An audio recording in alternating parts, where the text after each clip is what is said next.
One of the key areas of theological study is biblical studies. The study of those ancient texts from Judaism and from those Jews who became the first followers of Jesus that we call the New Testament, which have remained within theology as core texts. With me to discuss the importance of studying biblical studies is Dr. Peter Watts. Peter, why study biblical studies? Well, one of my roles within the department is as admissions tutor. And so this is a question. So you must get this question umpteen times. Absolutely, Okay, absolutely, which is partly why I'm so keen to answer it. Okay.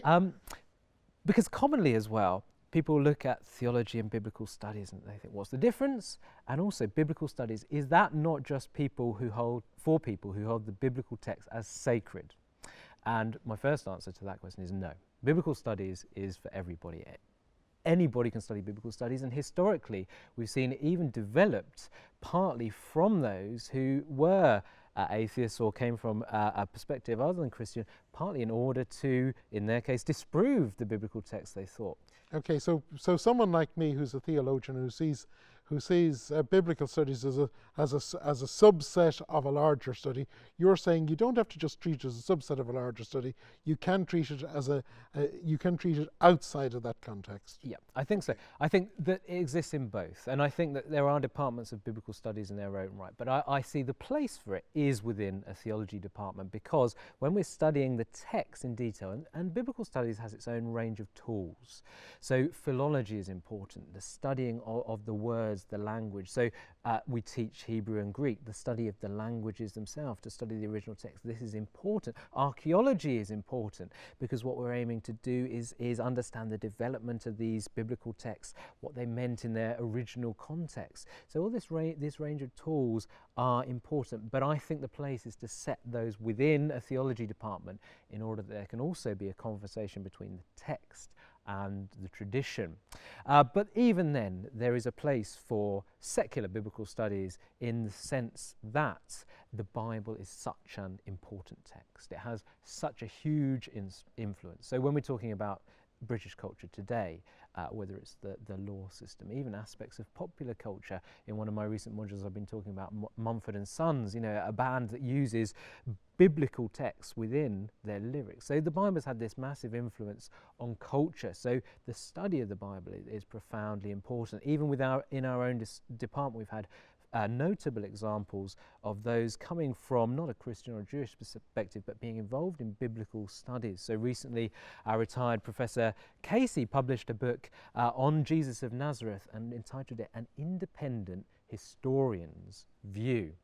And that's important because what it's showing within the discipline of biblical studies is that traditionally this has been involved in trying to establish the historical circumstances and meaning of a text. And biblical studies, as perhaps a distinct aspect of theology, did develop in light of the Reformation, the Enlightenment, when the text of the Bible came to be studied almost like any other text. So that wasn't obviously Luther's original aim. This is not any other text, but by opening it up to personal study and scrutiny, the methods used for other texts came to be used for the Bible. And these are the methods that we employ today, in part within biblical studies.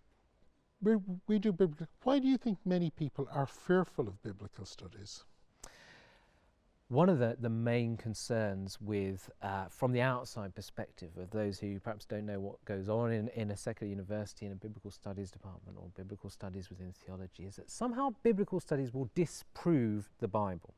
And very often that's based on an idea that biblical studies is involved in historical study of the text, establishing facts, and this idea that perhaps biblical studies has said, no, Israel in the 10th century was not a great nation. So how does this correlate to the traditional Christian interpretation and understanding of the text? So there's an idea that it's a threat to established understanding of the text.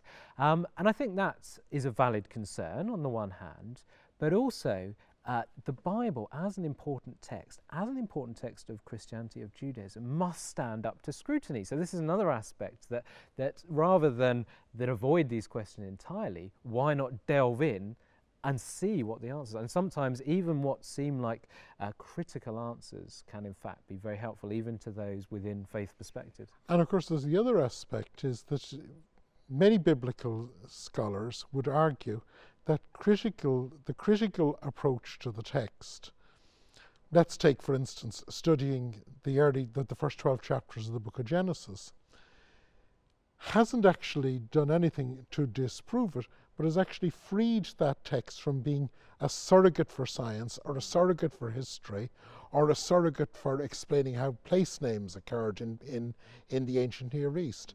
So that actually critical study frees the text to actually do something more important. Very much so. So perhaps even the idea within the development of biblical criticism and biblical studies, the idea of studying genre of a text, as we would do with any other text, be it Shakespeare, Plato, whatever. And the idea that, Genesis 1 to 12, for example, what kind of genre is this? What was the purpose of the text? Is this not a scientific treatise, but rather, by studying it in this critical way, trying to establish what it is and what it does? And the other interesting aspect of biblical studies, which you touched on when you mentioned that how the Bible has influenced contemporary British culture, is that there's biblical studies in the way that you try to find out what did it mean back then. Can you get back to what it meant at the time of the author? Can you get back to its situation in life? But of course also there's the whole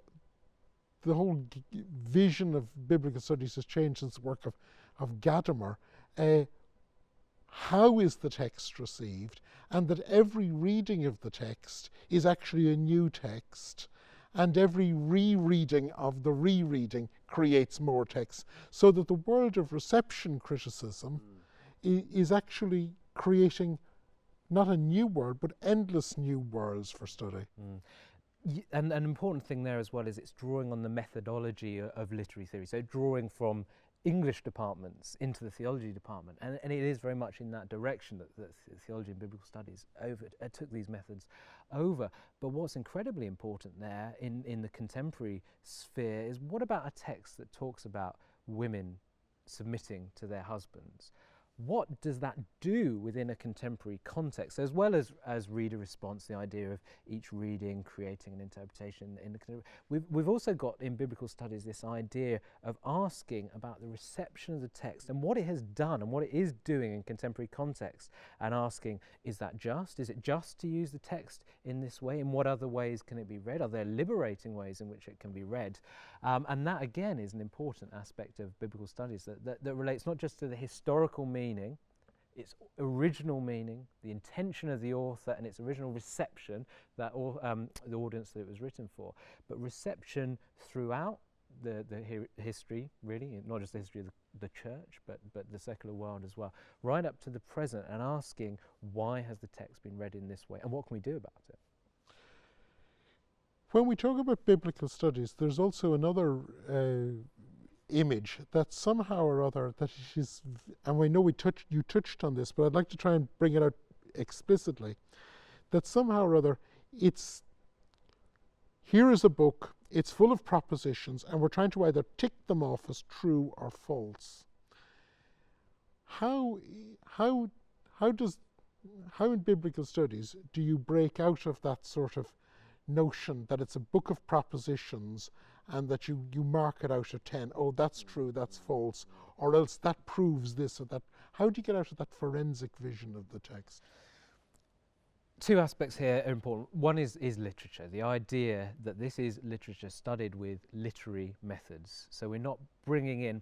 Now, of course, we talk about historical criticism, which is a scientific methodology. But as a scientific methodology, it has to recognise the text for what it is, and it is not a list of propositions. So when we do things like trying to establish historical and geographic context, comparing it to other literature of the time, not just literature of the Christian tradition or the Jewish tradition, what we're trying to do is to come to understanding of the text as literature.